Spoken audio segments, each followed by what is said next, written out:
Siamo con Lello Casesa, oggi una riunione operativa per concordare la nuova edizione del progetto Identità Siciliana, un progetto che come al solito coinvolge le scuole del nostro territorio. Ne parliamo appunto con l'ideatore, il progettista e l'esecutore che è appunto Lello Casesa. Sì, grazie. Questa mattina presentiamo la terza edizione del progetto Identità Siciliana nelle scuole. Ci riuniamo con il gruppo di studio che è composto da tutti i dirigenti delle scuole superiori e poi alcuni personaggi del mondo culturale, artistico e letterario della città di Agrigento, inserendo naturalmente anche il parco archeologico, che vogliamo approfondire, analizzare e studiare un tema che poi sarà oggetto di attenzione da parte dei giovani delle scuole. Arriviamo alla terza edizione e la presentiamo questa mattina. Da qui in poi i giovani nelle scuole avranno la possibilità di poter esprimere in un campo teatrale, legando alla gastronomia il tutto, e quindi siamo orgogliosi di raggiungere questo risultato, consapevoli che dietro c'è un lavoro sinergico con tutte le scuole superiori della provincia. Questo è il terzo anno e quindi siamo come ufficio, in particolare il dottore Zarbo, che 3 anni fa ritenne opportuno proprio aderire e entrare, diciamo, in collaborazione con tutte le altre istituzioni scolastiche, ma soprattutto con l'ente parco rappresentato dal dottore Parello.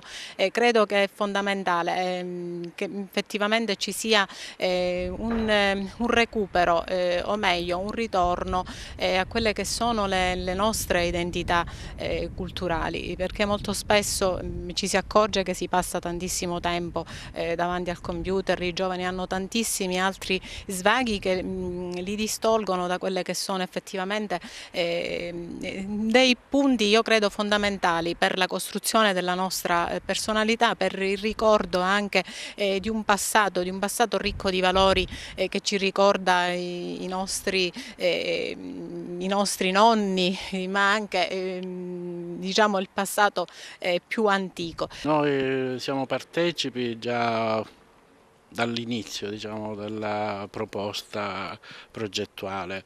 Abbiamo condiviso l'approccio che è fondamentalmente legato alla rivalutazione delle tradizioni materiali. È un ambito nel quale il parco sta lavorando con la promozione dei patrimoni immateriali e anche con un'attenzione alla cultura materiale all'interno del parco e non solo. Questa volta abbiamo dato il nostro via libera al Val d'Agragas per organizzare questa iniziativa con le scuole superiori della provincia di Agrigento, ma anche delle altre province. Abbiamo la provincia di Enna e tutta una serie di istituti. Che cosa è? Cosa vogliamo fare? Vogliamo anche noi come Parco della Valle dei Templi dare il nostro contributo affinché l'identità siciliana, il messaggio della tradizione culturale, che è quello il messaggio del nostro assessorato, dell'assessorato dei beni culturali e dell'identità siciliana, possa essere anche veicolato dalle giovani generazioni, ma soprattutto da coloro che si andranno ad approcciare al mondo del lavoro.